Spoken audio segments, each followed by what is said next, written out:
Castilla y León respalda los criterios para imponer restricciones a las ciudades de más de 100.000 habitantes, pero no todas las comunidades están de acuerdo.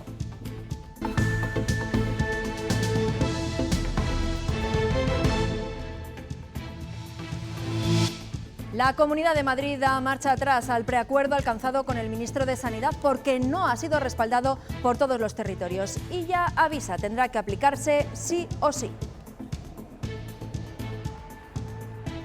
Hay ya una orden que se va a publicar próximamente en el Boletín Oficial del Estado, fruto de una decisión colegiada y que tiene que hacerse efectiva.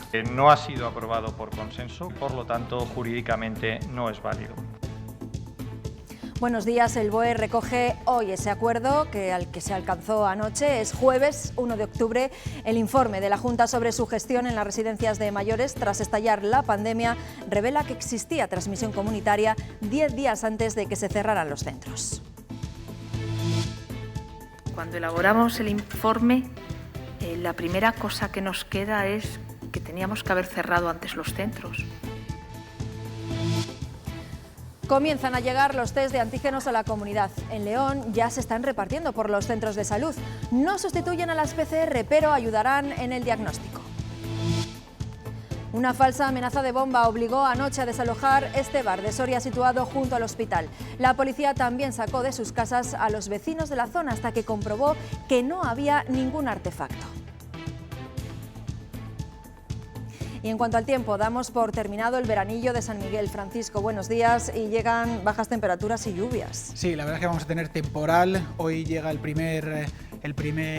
primeras nubes, algunas lluvias, el primer frente, eso es lo que quería decir, que va a dejar solo algunas lluvias, sobre todo en puntos de montaña. Mañana llega lo peor, la borrasca Alex. Ya hoy bajan 5 o 6 grados los termómetros. Como decíamos, mañana frío, lluvias generalizadas, sobre todo por la mañana, nieve en zonas de montaña, mucho viento.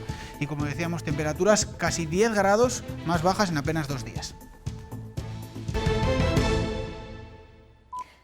El Boletín Oficial del Estado acaba de publicar la orden acordada ayer en el Consejo Interterritorial de Sanidad. Subraya que es de obligado cumplimiento y que deberá aplicarse en un plazo máximo de 48 horas por parte de todas las comunidades autónomas. Incluye las medidas que deberán adoptarse en todas las grandes ciudades que superen los 500 casos por cada 100.000 habitantes, además de un 10% de positivos en las pruebas de detección realizadas y una ocupación de más del 35% de sus camas UCI. El Consejo Interterritorial de Salud aprobaba ayer esos criterios, pero no todas las comunidades lo han respaldado. Excepto Castilla y León, que sí lo ha hecho, las gobernadas por el PP y Cataluña han votado en contra.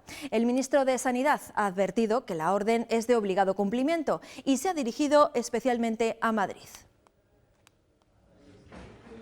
Sanidad aprueba criterios comunes para todas las grandes ciudades. Todas aquellas que sobrepasen los 500 casos por cada 100.000 habitantes tengan un 10% de PCRs positivas y más de un 35% de pacientes COVID en la UCI tendrán restringida la entrada y salida de todos los ciudadanos, excepto para ir a trabajar al médico, al colegio, a la universidad, para volver a su residencia o el cuidado de personas mayores. Estarán prohibidas las reuniones de más de 6 personas, los centros comerciales tendrán restringido el aforo al 50%, igual que la hostelería, donde estará prohibido el consumo en barra y donde se decreta hora de cierre hasta las 12 de la noche.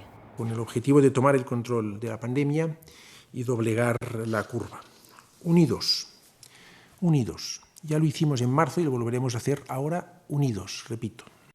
13 comunidades han respaldado las medidas y 6 han votado en contra.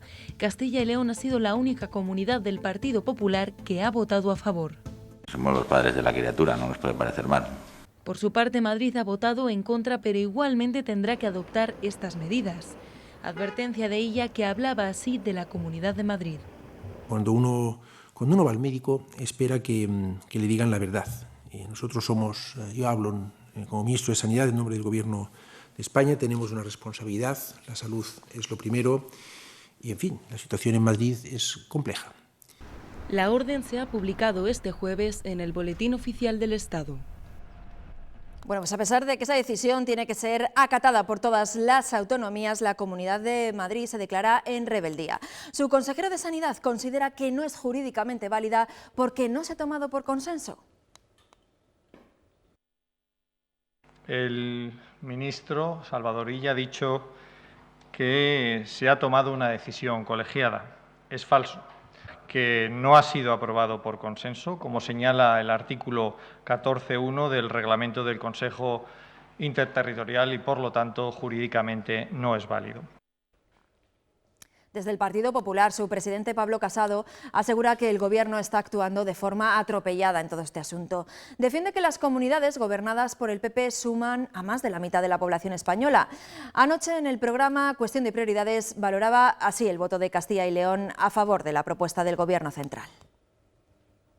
En la Junta de Castilla y León, la Consejería de Sanidad corresponde a los consejeros que nombró Ciudadanos y en este caso yo lo que tengo que decir es que ha habido un consenso por parte de las consejerías de Sanidad en las que gobierna el Partido Popular, escuchar a las comunidades autónomas que hoy claramente no han tenido una voz unitaria porque no ven claridad de objetivos y, si se me permite, quizá ven una tendencia muy partidista a la hora de asumir medidas por rédito electoral o por cómo va la actualidad en otros temas que la verdad es que no van nada bien para el Gobierno. Mientras sigue extendiéndose el virus, en España se suman más de 11.000 contagios en las últimas horas y además 177 personas han perdido la vida a causa del coronavirus. En Castilla y León se añaden 600 nuevos casos, casi la mitad de ellos en Valladolid. La cifra total ya supera los 55.000. 14 personas han fallecido, 11 en hospitales y 3 en residencias. El informe de la Junta sobre su gestión de las residencias de mayores durante la pandemia concluye que fue la mejor gestión posible en un contexto adverso y que hay que desterrar la idea de que los contagios se debieran a errores o negligencias. Apenas hay autocrítica, solo el reconocimiento de que se debió cerrar antes los centros. 10 días antes de tomar la decisión ya había transmisión comunitaria. El informe de la Junta sobre la gestión del coronavirus en las residencias concluye que no supieron prever la que se venía encima con la pandemia. Nos encontramos con un desconocimiento total de la enfermedad, nos encontramos con un desconocimiento de la forma en que teníamos que actuar, de la forma en que teníamos que sectorizar y nos encontramos con una falta de medios que se fue solventando después de las primeras semanas. Las provincias más golpeadas por el coronavirus, entre ellas Soria y Segovia, fueron también las de mayor mortalidad en los centros de ancianos. Los primeros días de marzo, en las residencias de mayores, ya había transmisión comunitaria. Cuando elaboramos el informe, la primera cosa que nos queda es que teníamos que haber cerrado antes los centros. El 78% de las residencias de Castilla y León no contaba con stock suficiente de equipos de protección individual antes de la pandemia y los centros contaban con plantillas al límite. Las bajas del personal ocasionaron graves problemas, pero entre las recomendaciones de la Junta del 28 de febrero no incluían reforzar estos aspectos. Fue sobre lo que teníamos conocimiento, que se mantuviera una distancia, que se mantuviera una higiene. Verlo ahora, pues efectivamente hubo muchas cosas que pudieron ser insuficientes. La Junta tuvo que intervenir 6 centros en las provincias de Burgos, León y Salamanca. Se han inspeccionado 500 residencias y se han abierto 10 expedientes de posible sanción. Después de todo lo vivido, la situación en las residencias, según la consejera, está controlada. Hay 33 brotes en residencias de mayores. Desde la Asociación de Castilla y León de Residencias intentan hacer una valoración positiva sobre el informe de esa gestión. Aseguran que en esta segunda ola estarán más preparados. Tenemos que sacar cosas positivas, ya que cerca del 70% de los centros ha sido libre de virus. En los primeros días de la pandemia fue cuando más entró, más causó mortalidad en las residencias, pero poco a poco nos hemos ido preparando y creemos que ahora esta segunda ola, con precaución, pero podemos tomarla con mejores perspectivas. La oposición venía reclamando ese informe por ser uno de los acuerdos que recogía el Pacto para la Reconstrucción, pero el resultado le parece decepcionante. Dice el PSOE que llega tarde. Podemos pide directamente la dimisión de la consejera de Familia. Ese informe llega cuando ya estamos en medio de la lucha contra la segunda ola de la pandemia y cuando ya estamos viendo como muchas residencias están teniendo brotes muy importantes, contagios muy importantes y fallecidos, lamentablemente, sin que se haya tomado ni una sola medida. Cuando tú pones a alguien incompetente y cuando pones a una inútil a dirigir algo tan importante como la Consejería de Familia e Igualdad, sucede lo que sucede, que en esta comunidad ha habido miles de muertos en las residencias. Los test de antígenos de segunda generación, que en 15 minutos pueden desvelar si una persona tiene o no COVID, ya han comenzado a repartirse por los centros de salud de la provincia de León. Son más de 5.000 de las 50.000 unidades de las que dispone Castilla y León en esta primera remesa. No sustituyen a los cribados por PCR, pero ayudarán a hacer el diagnóstico más eficiente y fluido y especialmente permitirán atajar brotes en residencias de mayores. En Salamanca, el aumento de los controles a las personas en cuarentena sigue dando sus frutos. En los últimos 7 días, la policía local ha comprobado que 35 personas no se encontraban en sus domicilios, pese a tener que guardar cuarentena. En la última semana, los agentes han vigilado a más de 380 personas en la capital salmantina. Y en Burgos, la policía local continúa vigilando los chamizos. Su apertura está prohibida y, a pesar de ello, ya han tenido que intervenir en 7 locales. En uno de esos desalojos, un joven fue detenido por agredir a un agente y está a la espera de juicio. La ONU quiere que los países trabajen juntos para conseguir una vacuna que sea pública y que esté disponible para toda la población. Pide colaboración a la comunidad internacional para cubrir de forma solidaria la financiación de las investigaciones. Todos los países tienen un interés nacional y económico en trabajar juntos para ampliar masivamente el acceso a los test y tratamientos y dar apoyo a una vacuna que sea un bien público global, una vacuna para la gente que esté disponible y sea asequible para cualquier persona en cualquier lugar.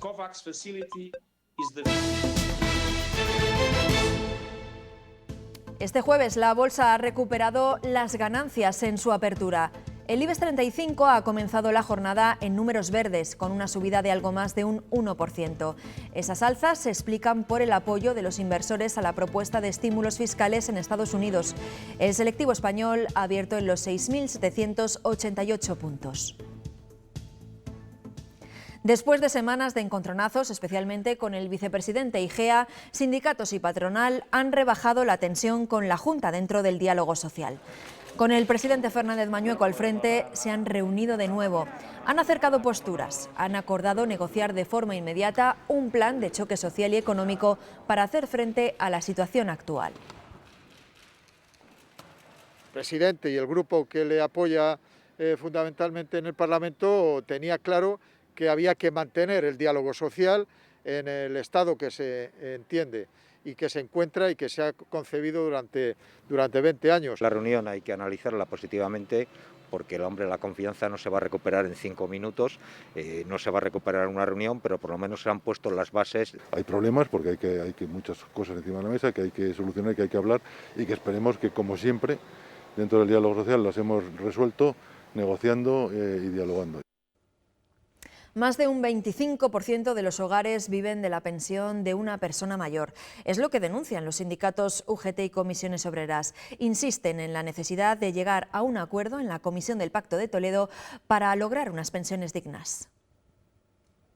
Pedimos que esto ya se sienten todos los partidos políticos, sindicatos, empresarios y que se configuren las bases para crear una pensión digna y que sirva pues para ya otros 15 o 20 años como ha servido la última vez. El expresidente de Cataluña, Quim Torra, ha vuelto al Parlamento catalán por primera vez desde su inhabilitación. Torra ha dicho allí que no acepta la decisión del Supremo y que la recurrirá también, si hace falta, a la justicia europea. De cara a unas próximas elecciones, pide a los catalanes que defiendan en las urnas el mandato del referéndum del 1 de octubre, del que hoy se cumplen 3 años.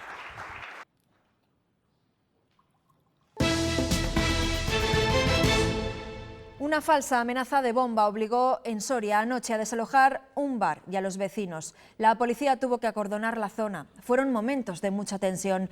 Sergio Recio estuvo allí.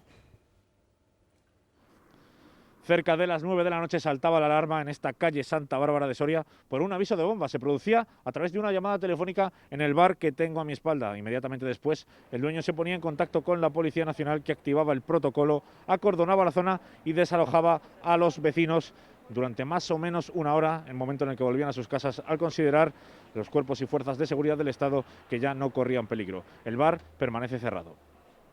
Recibí una llamada, la cual me decía que en mi establecimiento había una bomba, y le he dicho ¿qué? Y me ha vuelto a decir que había una bomba en mi establecimiento y que sonaría, en 5 minutos explotaría. Ha comenzado una requisa en buscas para comprobar si efectivamente pudiera haber algún tipo de artefacto explosivo. Y bueno, también se han mirado garajes y demás, y al ver que podemos hablar de una falsa alarma, se ha dejado volver a los vecinos en casa. Y atención a esta cifra, 466 motoristas fallecieron el año pasado en accidentes de tráfico.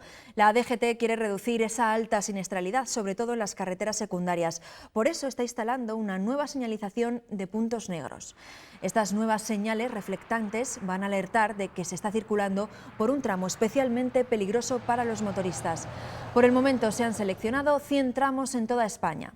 En Castilla y León se colocarán en 5 tramos de las provincias de Ávila, Burgos, León y Salamanca. Por cierto, que el Gobierno descarta llevar a cabo la propuesta de la Fiscalía de Salamanca, que pedía señalar con un distintivo a los conductores mayores de 70 años. Proponía que tuvieran que colocar una M, igual que los noveles llevan la L. Fernando Grande Marlasca lo rechaza porque asegura que los mayores al volante no son un colectivo vulnerable que haya que señalizar.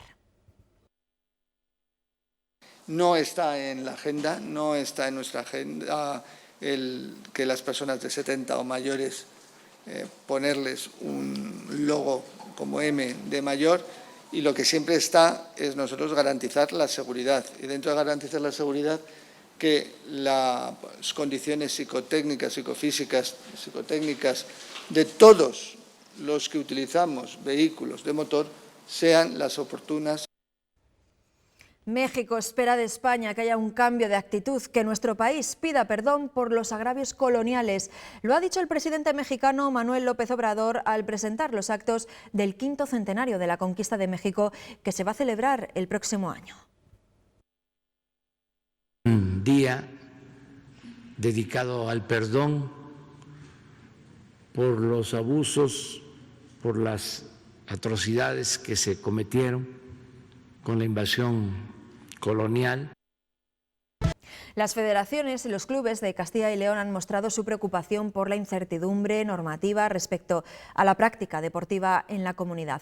Las consecuencias ya se están dejando notar. En los próximos días dan comienzo las competiciones amateurs de ámbito estatal en todas las disciplinas, pero nuestros equipos van a estar en clara inferioridad de condiciones porque no pueden entrenar con normalidad como los del resto de España. Es urgente una normativa para los entrenamientos de contacto, como es el caso del judo. El judo es contacto, agarrar al judogi.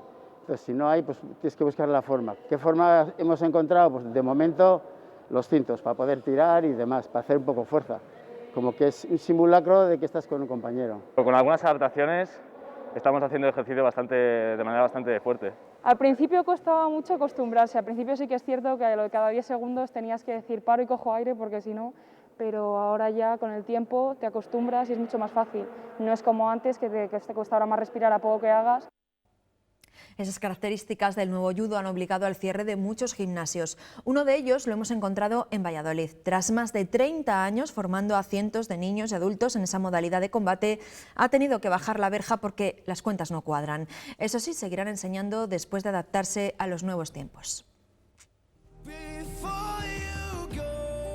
Enrique apura estos últimos días de septiembre para recoger los 33 años de judo que ha albergado su gimnasio.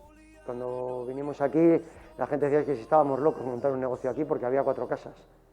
Y luego, pues mira, hemos aguantado 33 y al final, en el momento que menos lo pensábamos, que la verdad es que estábamos funcionando bien, el club tenía mucha gente de judo, y cuando menos lo esperábamos, pues ha surgido esto. Ahora mismo es inviable mantenerlo abierto. Tiene muchísimos gastos y no podemos con ello. Si limitamos los ingresos, pues no se puede mantener, no cubrimos los gastos. Pero también lo hace por responsabilidad. En un sitio pequeño, cerrado, siempre es más fácil contagiarte por muchas medidas que intentes tomar. Eso sí, no va a parar. Una de las máximas del judo es ceder para vencer, entonces si las cosas vienen mal hay que ceder, dejarlas pasar y ir a favor de la corriente y adaptarse. Entonces aprovechar la corriente, no ir contra ella porque al final te estrellas. Si te empeñas en seguir con muy poca gente, pues al final te estrellas.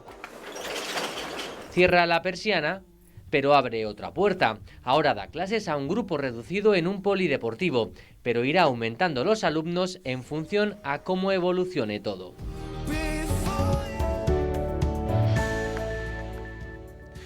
¿Qué tal? Muy buenos días. Damos por terminado el veranillo de San Miguel. Ayer rozamos los 30 grados en el sur de Castilla y León. Va a cambiar el tiempo, de hecho ya lo está haciendo. Hoy llega un frente desde Galicia, va a recorrer la comunidad y está bastante desgastado, por lo tanto va a dejar muchas nubes y algunas lluvias, sobre todo en el noroeste y en la cordillera cantábrica. Ya hoy bajan los termómetros 5, 6, 7 grados en algunos puntos, en general por la tarde por debajo de los 20. Mañana llega una borrasca desde el norte, la borrasca Alex, que se va a profundizar rápidamente mediante ciclogénesis explosiva.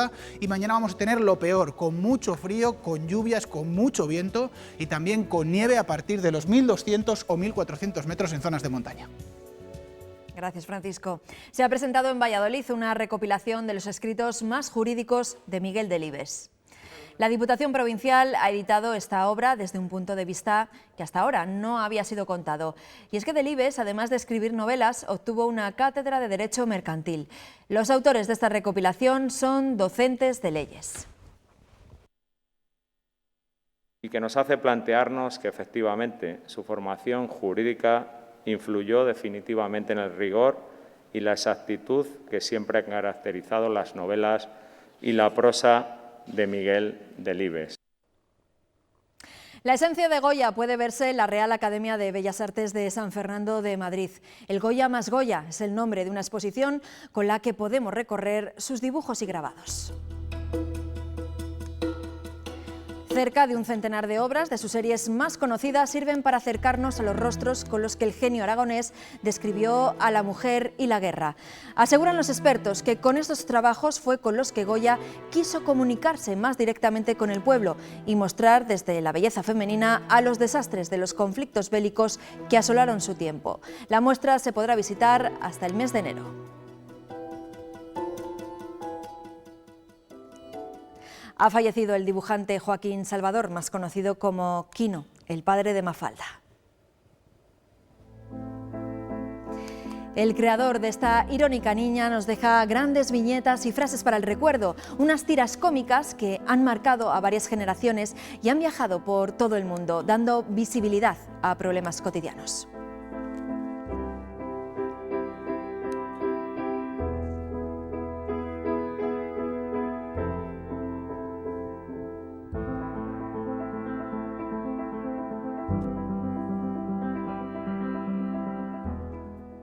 Bueno, pues así nos marchamos. Mañana volvemos a la misma hora, a las 8:30 aquí en Buenos Días, Castilla y León en directo. Que pasen un buen día. Adiós.